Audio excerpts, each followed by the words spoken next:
Hello दोस्तों, तो आप सभी का स्वागत है मेरी यूट्यूब चैनल इंस्पिरेशन हब में। तो आज की मेरी कहानी है मेरी 5 शादियाँ कैसे हुई। आइए मैं आपको अपनी 5 शादियों की अनोखी और दिलचस्प कहानी सुनाता हूँ। यह एक ऐसी यात्रा है जिसमें हंसी भी है, आंसू भी है, गलतियाँ भी है और सीख भी।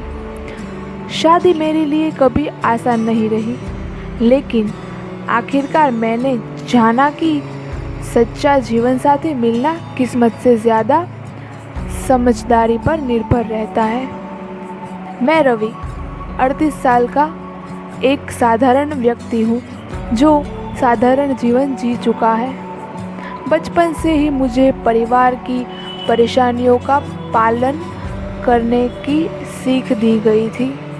मैं एक मध्यम वर्गीय परिवार से आता हूँ, जहाँ शादी को जीवन का सबसे अहम फैसला माना जाता है। मैं एक सॉफ्टवेयर इंजीनियर हूँ, जीवन में स्थिरता पसंद करता हूँ, लेकिन प्रेम और शादी के मामले में मेरी यात्रा उतार चढ़ाव से भरी रही है। तो आइए दोस्तों जानते हैं मेरी पहली शादी कैसे हुई। मेरी पहली पत्नी सुषमा एक पारिवारिक विचारों वाली लड़की थी। उसे घर गृहस्थी में विश्वास था और वह चाहती थी कि मैं भी पारिवारिक तरीके से जीवन बिताऊं। लेकिन मेरी सोच उससे अलग थी। मैंने सोचा कि पहला प्यार शादी के बाद हो ही जाएगा, लेकिन शादी के कुछ महीनों बाद समझ आया कि सिर्फ परिवार का दबाव रखकर रिश्ता निभाना मुश्किल है। हम दोनों एक दूसरे के साथ सहज नहीं थे। छोटी छोटी बातें बहस तक पहुंच जाती थी। एक दिन बात इतनी बढ़ गई कि हमने अलग होने का फैसला ले लिया। बस पहली शादी का यही अंजाम हुआ। और फिर हुई मेरी दूसरी शादी। रुचिका मेरी दूसरी पत्नी थी, जिसे मैंने एक डेटिंग ऐप पर पाया था।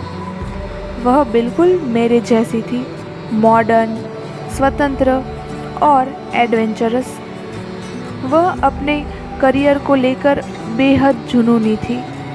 प्यार हुआ, हमने शादी कर ली, पर शादी के बाद पता चला कि हम दोनों एक ही जगह एक साथ रहने के लिए तैयार नहीं थे। उसका करियर विदेश में था और मैं भारत नहीं छोड़ना चाहता था। डिस्टेंस रिलेशनशिप चला नहीं और दूसरी शादी भी ख़त्म हो गई। और फिर हुई मेरी तीसरी शादी। मम्मी पापा ने कहा कि अरेंज मैरिज ही बेस्ट है।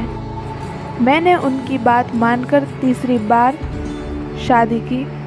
अनामिका बहुत शांत स्वभाव की थी। वह मेरी सादगी और शराफत से प्रभावित थी, लेकिन धीरे धीरे पता चला कि वह हर चीज़ में बहुत ज़्यादा समर्पित और समायोजन करने वाली थी, जिससे उसकी खुद की कोई राय नहीं थी। उसे मेरी हर आदत से परेशानी थी, लेकिन वह कभी खुलकर नहीं बताती थी। हम दोनों के बीच कोई संवाद नहीं था। धीरे धीरे हमारे बीच सिर्फ तकरार ही रह गई। एक दिन दोनों ने सोचा कि अगर हम खुश नहीं हैं तो साथ रहने का कोई मतलब नहीं। यह भी खत्म हो गया। और इस बार मैंने सोचा कि सिर्फ प्यार से ही शादी करनी है। सोनिया से मेरी मुलाकात एक कॉमन फ्रेंड के ज़रिए हुई। हर बात में सहमति, हर चीज़ में उत्साह। मैं हमेशा से चाहता था कि मेरा जीवन साथी मुझसे प्यार करे और मेरी स्वतंत्रता को समझे। लेकिन शादी के बाद मुझे पता चला कि वह बहुत पॉजिटिव है। हर वक्त मुझे ट्रैक करती, हर दोस्त से दूर रहने को कहती, मोबाइल चेक करना और मुझ पर पूरा कंट्रोल रखना चाहती थी। यह प्यार था या जेल? मैं बहुत परेशान हो गया और इस रिश्ते से भी निकलना पड़ा। और फिर मैं शादियों से थक चुका था। सोचा कि अब सिंगल ही रहना बेहतर है। लेकिन जब मैंने शादी के बिना खुद को जीने दिया, अपने आप से प्यार किया, तब मुझे प्रियंका मिली। वह मुझसे अलग थी, लेकिन हमारे विचारों में तालमेल था। न कोई ज़बरदस्ती, न कोई समझौता, सिर्फ समझदारी और सम्मान। मैंने इस बार कोई जल्दबाजी नहीं की। रिश्ते को समय दिया, समझा और फिर हमने बिना किसी दबाव के शादी की और आज तक खुश है। जीवन ने मुझे सिखा दिया कि शादी सिर्फ एक रस्म नहीं, बल्कि समझदारी और आपसी तालमेल का खेल है।